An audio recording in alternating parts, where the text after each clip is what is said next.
நேற்று நைட்டு ஒரு படம் பார்த்தேன். ரொம்ப நாளுக்கு அப்புறமா தேட்டரில் போய் பார்த்தேன். கிட்டத்தட்ட தேட்டரில் போய் பார்க்கணும் அப்படிங்கிற அந்த எண்ணத்தை உருவாக்குனது வேறு யாரும் இல்லை, விஜய் சேதுபதி தான். ஏன்னா இவரோட 50வது படம். ஸோ ஆல்ரெடி இவர் ஹீரோவாக நடித்த நிறையா படங்கள் சரியாகவே போகலை, ஃப்ளாப்பு தான் ஆகிருக்கு. சாலிடாக சொல்லப்போனால் இதுவும் அப்படி தான் இருக்கும் அப்படின்னு நினச்சிட்டு தான் நான் போனேன், எந்த ஒரு எதிர்பார்ப்புமே இல்லாமல். ஏன்னா டேரக்டரும் பார்த்தீங்கன்னா ரொம்ப கிறிஸ்டல் கிளியரான ஒரு ஸ்டோரியை தான் கொண்டு வந்திருப்பார் அப்படிங்கிற மாதிரி தான் எனக்கு தோணுச்சு. ஏன்னா குரங்கு பொம்மை அப்படிங்கிற ஒரு படத்தை டைரக்ட் பண்ணவர் தான் நிதின். ஸோ இவரோட அடுத்த படம் இந்த மகாராஜா. ஸோ கிட்டத்தட்ட இது 50வது படம். ஒரு மனுஷன் சினிமா இண்டஸ்ட்ரிக்கு இது வரைக்கும் 50 படம் தான் நடிச்சிருக்காரா அப்படின்னு கேட்டிங்கன்னா இல்லைங்க, 50க்கு மேலே நடிச்சிருக்காப்புல. பட் ஆனால் கெஸ்ட் ரோலு, சும்மா முக்கிய தோற்றங்கள், இந்த மாதிரி ஒரு விஷயத்தெல்லாம் தவிர்த்துட்டு ஹீரோவாக நடித்த 50 படங்கள் இது வரைக்கும் விஜய் சேதுபதிக்கு ரிலீஸ் ஆகிருக்கு. ஸோ ரொம்ப பெருசாலாம் எதிரே பார்க்கலங்க. படத்தோட கதை எப்படி இருக்க போகுது, படத்தில் இவரோட கேரக்டர் எப்படி இருக்க போகுது, டைரக்டர் என்ன பண்ணியிருக்காரு அப்படி இப்படிலாம் எந்த ஒரு இமேஜினேஷனும் எதுவுமே கிடையாது. பட் ஆனால் இந்த படத்தை சாலிடாக கிறிஸ்டல் கிளியராக நம்ம என்ஜாய் பண்ணணும்னா கண்டிப்பாக எதிர்பார்ப்பே இருக்கக்கூடாது, இந்த படத்துக்கும் இல்லை எந்த ஒரு படத்துக்குமே. ஸோ தேட்டரில் போய் உட்காந்து மொதல் சீன் ஆரம்பித்து கடைசி எண்டு வரைக்குமே இந்த படம் என்னை சர்ப்ரைஸ் பண்ணியிருக்கு. ஸோ இப்படியாப்பட்ட ஒரு ஸ்டோரியில் இப்படியாப்பட்ட ஒரு screen play, what a man அப்படிங்கிற மாதிரி தான் எனக்கு தோணுச்சு. ஒக்கேல ஓலி ஹாலிவுட் ஸ்டாண்டர்டில் இருந்துச்சுங்க ஸ்க்ரீன் பிளே. நான் லேயர்னு சொல்லுவாங்க இந்த மாதிரி ஒரு ஸ்க்ரீன் பிளே கொண்ட ஒரு திரைப்படத்துக்கு. ஸோ கிட்டத்தட்ட கதை ரொம்ப ரொம்ப பழசு. ஆனால் அந்த கதையை டைரக்டர் ஸ்க்ரீன் பிளே மூலமாக ஆடியன்ஸ்கிட்ட சொன்ன விதம் உண்மையிலே அவுட்ஸ்டாண்டிங். ஸோ வேறு லெவலில் தான் இருந்துச்சு. எனக்கெல்லாம் என்னடா தமிழ் படம் தான் பார்த்துட்ருக்கோமா இல்லை ஹாலிவுட்டில் ஏதாச்சும் ஒரு படம் பார்த்துட்ருக்கோமா அப்படிங்கிற மாதிரி தான் எனக்கு தோணுச்சு. சாலிதாக சொல்லப்போனால் ஒரு ஃபாரின் லாங்குவேஜ் மூவி பார்த்த ஒரு ஃபீல் எனக்கு கிடச்சிச்சிங்க. ஸோ இப்படியாப்பட்ட ஒரு ஆக்டர் எப்படி இத்தனை டேரக்டர் மிஸ் பண்ணாங்க அப்படின்னு தான் எனக்கு புரியவே இல்லை.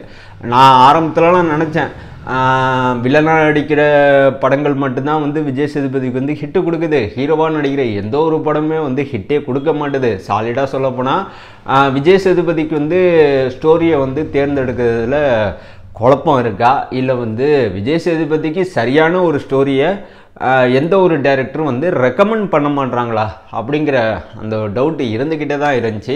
பட் ஆனால் இந்த மகாராஜா படத்தை பார்க்குறப்ப எனக்கு உண்மையிலேயே விஜய் சேதுபதிக்கு ஸ்டோரி நாலேஜ் கண்டிப்பாக இருக்குது.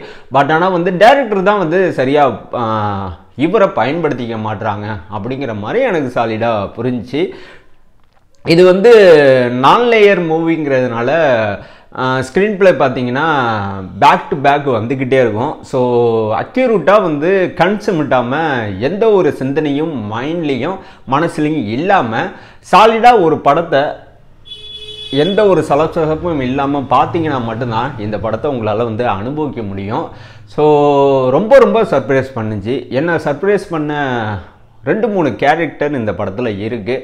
சாலிடாக சொல்லப்போனால் இந்த மாதிரி ஒரு பர்ஃபார்மன்ஸை நான் இவங்கள்ட்ட எதிரே பார்க்கல. நான் பெருசாக இவங்க நல்லா நடிப்பாங்க, பட் ஆனால் இந்த மாதிரி ஒரு சட்டிலான அந்த கேரக்டரை விட்டு வெளியில் வராமல் ஒரு பர்ஃபார்மன்ஸ் இவங்களால் கொடுக்க முடியுமா அப்படிங்கிற மாதிரி தான் எனக்குள்ளே தோணுச்சு படம் பார்க்குறதுக்கு முன்னாடி. பட் ஆனால் விஜய் சேதுபதியாக இருக்கட்டும், நடராஜா இருக்கட்டும், அப்புறம் அனுராக் காசிப்பாக இருக்கட்டும், அப்புறம் சிங்கம்புலி கேரக்டராக இருக்கட்டும், அப்புறம் பாய்ஸ் படம் மணிகண்டன் கேரக்டராக இருக்கட்டும், அப்புறம் ஆடுகளத்தில் ஜிகிர்தண்டான்னு நினைக்கிறேன், ஐ திங்க் ஜிகிர்தண்டாவில் இந்த ட்ரிபிள் எக்ஸா டபுள் எக்ஸான்னு தெரில, மேட்ரு சிடி கையில் மாட்டி அதை ஃபேமிலியெல்லாம் பார்த்து அப்போ ஒருத்தவர் அடிவாங்க வைப்பில்ல, அதாங்க குக்கு வித் கோமாளியில் கூட ஜாயின் பண்ணி ஒர்க் பண்ணார். ஸோ அந்த ஆக்டர் இந்த படத்தில் ரொம்ப ஃபன்னியான ஒரு கேரக்டர் பண்ணியிருக்காரு. அவ்வளோ பெரிய உருவத்தை எப்படி டைரக்டர் இந்த மாதிரி ஒரு கேரக்டர் பண்ணால் சரியாக இருக்கும் அப்படின்னு தேர்ந்தெடுத்தாங்கன்னு தெரியல. இப்படி வந்து சின்ன சின்ன கேரக்டர் சாலிடாக சொல்ல போனால் எல்லாருமே வந்து பர்ஃபெக்டாக பண்ணியிருக்காங்க. பட் என் மைண்டில் நின்னது இந்த மாதிரி ஒரு கேரக்டர் தான். அதே சமயம் வந்து விஜய் சேதுபதி கேரக்டரு உண்மையிலே வந்து மனுஷன் மிரட்டி விட்டார். ஸோ அண்ணனுக்கு உண்மையிலே வந்து நடிப்பின் கலைஞன்னே கொடுக்கலாம். அந்தளவுக்கு பொருத்தமான ஒரு மனுஷன்தான் இவர். ஸோ நடிப்பின் கலைஞன்னா கிட்டத்தட்ட வந்து கமல் சார், அப்புறம் வந்து சியான் விக்ரம், அப்புறம் வந்து சூர்யா சார், அப்புறம் வந்து அஜித், விஜய், அப்புறம் வந்து தனுஷ், சிம்பு. ஸோ இவங்க எல்லாருமே பார்த்தீங்கன்னா ஏதோ ஒரு விதத்தில் ஆடியன்ஸை வந்து திருப்திப்படுத்திக்கிட்டே தான் இருப்பாங்க சினிமா ரசிகர்களை. பட் ஆனால் விஜய் சேதுபதி மட்டும்தான் ஒவ்வொரு படத்துலையும் ஆடியன்ஸை வந்து ஆச்சரியப்படுத்திகிட்டு இருப்பார். ஏன்னா படத்துக்காண்டி வந்து இவர் பெருசாக எந்த ஒரு ஃபிசிக்கல் டெஸ்ட்டும் பண்ணுறது கிடையாது. சாலிடாக வந்து அந்த ஒரு கேரக்டராகவே மனுஷன் வந்து பிரதிபலிப்பாப்புல ஒவ்வொரு படத்துலையுமே. ஆனால் இந்த படத்தில் பர்டிகுலராக வந்து மகாராஜா அப்படிங்கிற இந்த கேரக்டர் உண்மையிலேயே வந்து வாவ், அவுட்ஸ்டாண்டிங் மனுஷன். ஸோ என்னமா நடிச்சிருக்காரு. சாலிடாக இந்த படம் வந்து இவருக்கு 50வது படம். உண்மையிலே வந்து மிகப்பெரிய ஒரு வெற்றி படமாக இப்போ வந்து உருவாகிருக்கு. ஸோ கிட்டத்தட்ட வந்து A to Z, அதாவது A சென்டரில் ஆரம்பித்து B centre, C centre, D centre அனைத்து சென்டர்லையுமே இந்த படம் வந்து அடித்து தும்சம் பண்ண போகுது. ஸோ கிட்டத்தட்ட வந்து இந்த படத்தை வந்து ரிவ்யூ பண்ண ஒரு நபர் வந்து யூடியூப்பில் தான் சொல்கிறேன், ரிவ்யூ பண்ணியிருக்காப்புல. அவர் பேர் நான் மென்ஷன் பண்ண வரல. பட் ஆனால் அவர் என்ன சொல்லியிருக்காப்புலனா, முதல் பாதி வந்து சரியே இல்லை, இரண்டாம் பாதி பெட்டராக இருந்துச்சு. ஒருவேளை இரண்டாம் பாதி பெட்டராக இருந்த மாதிரி இந்த படத்தோட முதல் பாதி பெட்டராக இருந்திருந்தா படம் சூப்பர் டூப்பர் ஹிட்டு அப்படின்னு சொல்லியிருக்காப்புல. ஸோ அவர் வந்து அவரோட நாலேஜுக்கு அவ்வளோதான் சொல்ல முடியும். பட் ஆனால் இந்த படத்தில் முதல் பாதி தான் ரொம்ப ரொம்ப இம்பார்ட்டன்ட். ஏன்னா முதல் பாதியில் நமக்கு ஏகப்பட்ட கேள்விகள் இருக்குது. அந்த லட்சுமி யார், அந்த லட்சுமிக்கு ஆண்டி இவர் ஏன் இவ்வளோ போராடுறப்பல.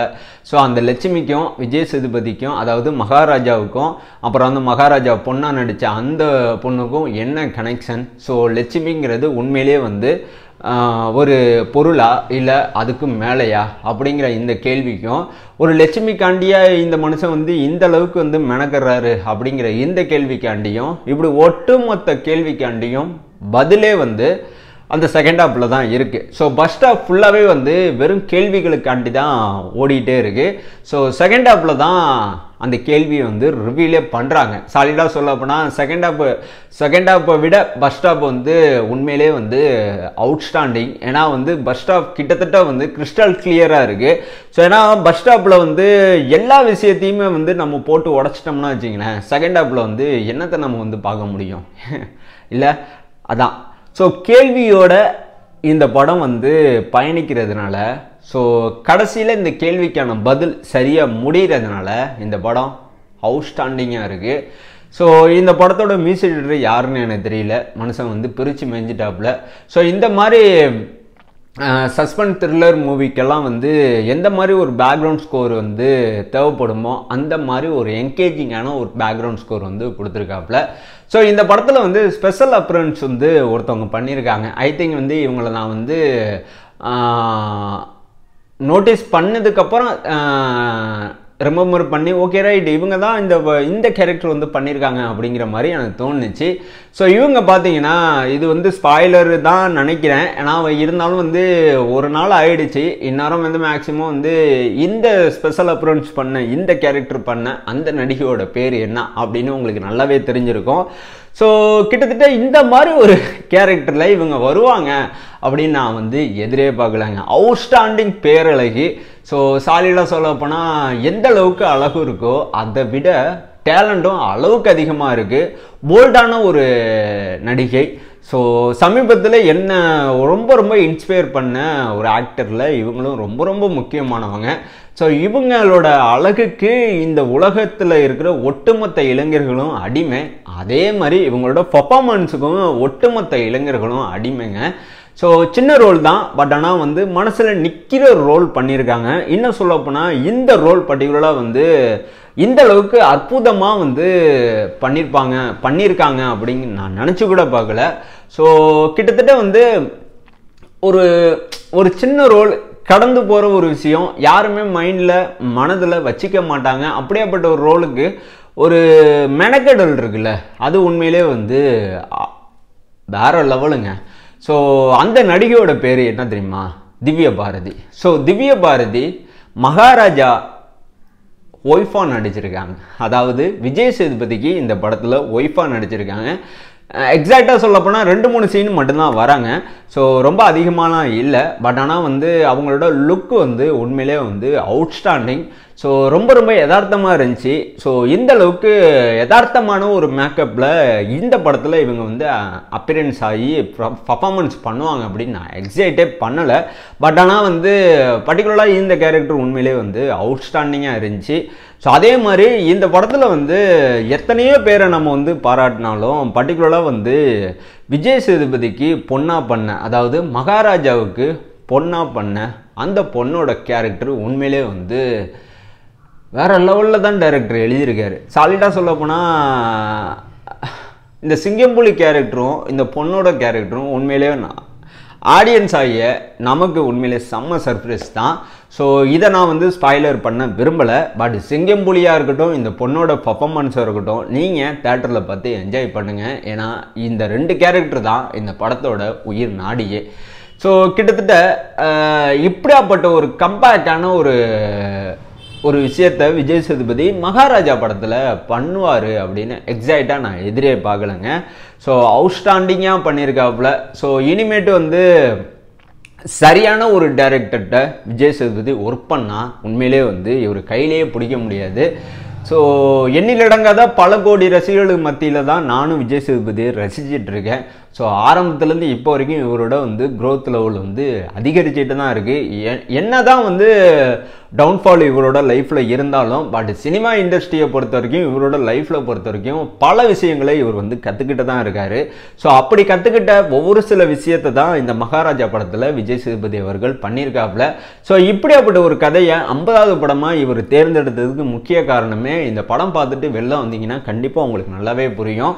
ஸோ இந்த படத்தில் அபிராமி வந்து முக்கியமான ஒரு கேரக்டர் பண்ணியிருக்காங்க. மம்தா மோகன்தாஸ் வந்து இந்த படத்தில் வந்து கீ ரோல்னு சொல்ல முடியாது, சப்போர்ட்டிங் ரோல் வந்து பண்ணியிருக்காங்க. ஆனால் இந்த படத்தில் வந்து அவுட்ஸ்டாண்டிங் பர்ஃபார்மன்ஸில் இன்னொருத்தவன் இருக்கார், அவர் தான் வந்து நட்ராஜ். ஸோ இவர் இந்த படத்தில் வந்து இன்ஸ்பெக்டராக வராப்புல. சாலிடாக சொல்ல போனால் மனுஷன் வந்து எந்த கேரக்டர் பண்ணாலும் அந்த கேரக்டராக மாறிடுறாரு. ஸோ கர்ணன் படத்தில் பார்த்த அந்த கேரக்டரை விட இந்த கேரக்டர் வந்து பெட்டராக இருக்குது அப்படின்னா நான் சொல்ல வரல. கர்ணன் படத்தில் பார்த்த அந்த கேரக்டரை கூட இந்த படத்தில் ஞாபகப்படுத்தவே இல்லை. இந்த கேரக்டர் உண்மையிலே வந்து எப்படி சொல்கிறது, லைவாக இருக்குது. அதாவது கரண்டில் நம்ம வந்து இன்ஸ்பெக்டர்லாம் வந்து எப்படி பார்ப்போம், அவங்கெல்லாம் எப்படி பிஹேவ் பண்ணுவாங்க, நியாயத்துக்காண்டி எந்த மாதிரி ஒரு வாய்ஸை வந்து முன் வைப்பாங்க, அவங்களோட ஆட்டிடியூட் எப்படி இருக்கும், அவங்களோட பாடி லாங்குவேஜ் எப்படி இருக்கும் அப்படின்னு வந்து அக்யூரேட்டாக நம்ம ரியல் லைஃப்பில் பார்க்குற அந்த காப்பை வந்து இந்த படத்தில் இவர் வந்து எப்படி சொல்கிறது அடையாளப்படுத்தியிருக்காப்புல. இன்னும் சொல்லப்போனால் ஞாபகப்படுத்தியிருக்காரு, அவ்வளோதான். ஆனால் நட்ராஜன் அவர்களோட பர்ஃபார்மன்ஸு இந்த அளவுக்கு சட்டிலாக இருக்குன்னு நான் சத்தியமாக எதிரே பார்க்கல. ஸோ ஓகே, இந்த படத்தில் இத்தனை பேர் நடிச்சிருக்காங்க, இந்த படம் எப்படி இருக்கும் அப்படிங்கிற மைண்ட் செட்டே உங்களுக்கு வேணாங்க. ஸோ எல்லாருமே வந்து அவங்கவுங்க கேரக்டரை வந்து பிரமாதமாக பண்ணியிருக்காங்க. ஸோ கிட்டத்தட்ட வந்து நிறைய பேர் இந்த படத்தை பற்றி உங்கள் முன்னாடி அவங்களோட ஒப்பீனியனை வந்து ஷேர் பண்ணியிருக்காங்க. ஸோ அதே மாதிரி தான் இந்த படத்தை நான் வந்து நேற்று நைட்டு தான் பார்த்தேன், அதாவது வெள்ளிக்கிழமை நைட்டு தான் பார்த்தேன். ஸோ பார்த்த உடனே வந்து உங்ககிட்ட வந்து சொல்லணும் தான் தோணுச்சு. பட் ஆனால் வந்து பார்த்துட்டு வீட்டுக்கு வரதுக்கு வந்து 1:30 மணி ஆகிடுச்சு. ஸோ அதனால தான் வந்து வேலைக்கு போகிறதுக்கு முன்னாடி காலையில் இந்த விஷயத்தை உங்கள் முன்னாடி சொல்லிடலாம் அப்படின்னு முடிவு பண்ணி தான் இப்போ உங்கள் முன்னாடி எல்லா விஷயத்தையும் நான் சொல்லிகிட்டு இருக்கேன். ஸோ ஃபைனலாக ஒன்று சொல்கிறேன், இந்த வீடியோ இதோட முடிஞ்சு. ஸோ இந்த வீடியோ உங்களுக்கு பிடிச்சிருந்துச்சுன்னா நிறைய பேத்துக்கு ஷேர் பண்ணுங்கள். இந்த வீடியோ உங்களுக்கு பிடிச்சிருந்துச்சுன்னா மறக்காமல் நம்மளோட சேனலை சப்ஸ்கிரைப் பண்ணுங்கள். நான் உங்கள் மணிஹரி, நான் உங்களை நெக்ஸ்ட் வீடியோவில் பார்க்குறேன். தேங்க்யூ.